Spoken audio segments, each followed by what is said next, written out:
Hello दोस्तों, स्वागत है आपका मेरी पहली यूट्यूब वीडियो में, जिसमें मैं अपनी फ़िटनेस जर्नी को आपके साथ में साझा करने वाला हूँ।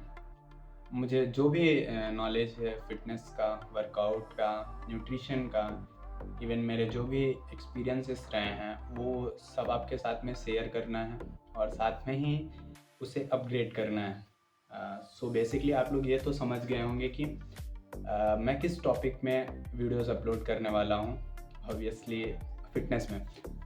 बट इट डजेंट मीन कि ये वीडियोस उन लोगों के लिए होंगी जिन्हें बॉडी बनाना है, क्योंकि मेरा मानना ऐसा है कि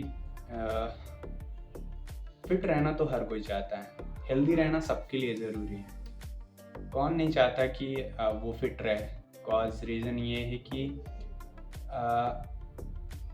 रखना सबको है ख्याल शरीर का, बट कोई है जो टाइम से पहले कर ले रहा है और कोई है जो डॉक्टर के बोलने के बाद कर रहा है। क्योंकि जब आप 30 से 35 साल 40 साल पहुंचते हैं तब कुछ ना कुछ प्रॉब्लम्स आने लगती हैं, बॉडी रिएक्शन दिखाने लग जाती है कि आपने उसके साथ में किया क्या है। आपने यंग एज में, आपने टीन एज में आपने बॉडी के साथ में किया क्या है, तो वो आपको रिएक्शन दिखाना स्टार्ट कर देती है। और फिर जब डॉक्टर बोलते हैं तब आप स्टार्ट करते हैं अपनी हेल्थ पर ध्यान देने के लिए।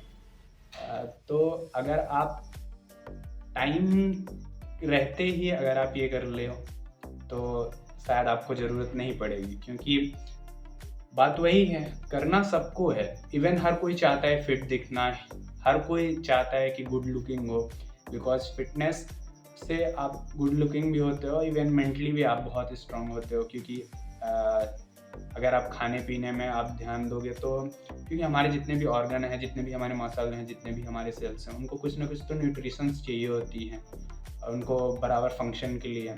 तो न्यूट्रिशन, अगर आप टीन एज में अगर आप कोल्ड ड्रिंक्स भर भर के कंज्यूम कर रहे हो, जिसमें भर भर के चीनी है, शुगर है, और स्मोक करने लग जा रहे हैं, बाहर का प्रोसेस्ड फूड खा रहे हैं, इतना ज़्यादा फ्राइड फूड, प्रोसेस्ड फूड खा रहे हैं, जिससे ऑर्गन्स को तो प्रॉब्लम होगी ना। वो अलग बात है कि आपको अभी नहीं दिखेगा, क्योंकि टीन एज में, यंग एज में जब आप हो तो सभी जितने भी हमारे ऑर्गन्स है बहुत ज़्यादा मजबूत होते हैं, नए होते हैं, तो आपको उस टाइम पे नहीं दिखता है रिएक्शन। बट जैसे ही आप 35 साल 40 साल के पहुंचते हो तो वो दिखने लग जाता है। मेरा तो यही एम है कि जो भी हैं, मतलब जिनको ऐसा है कि नीड है, जिनको ऐसा लगता है कि हमें देना चाहिए ध्यान शरीर में, साथ ही साथ, क्योंकि लाइफ इतना भाग दौड़ का है तो हर कोई नहीं कर पा रहा है। ऑब्वियसली बात है, बहुत से लोग चाह के भी नहीं कर पा रहे हैं, क्योंकि उनकी लाइफ इतनी बिजी चल रही होती है, लाइफ में और भी बहुत सारी चीज़ें चल रही होती है, जिसकी वजह से नहीं कर पा रहे होते हैं।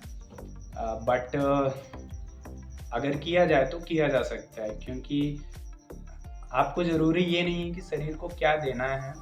बहुत सारी चीज़ें हैं जो हमें शरीर को देना चाहिए, हम नहीं दे पाते हैं।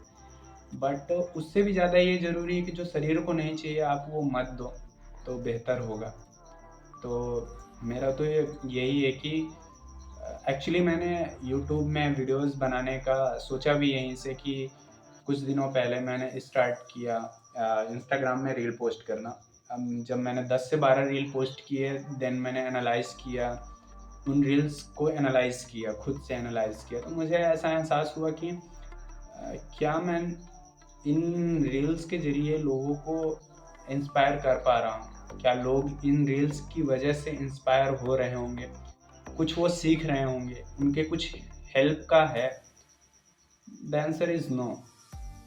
मैंने यूट्यूब में वीडियोस अपलोड करने के लिए सोचा, और कोशिश यही रहेगी कि जितना ज़्यादा से ज़्यादा हेल्पफुल कंटेंट हो सकता है प्रोवाइड किया जा सके, and that's the only thing that I want to do.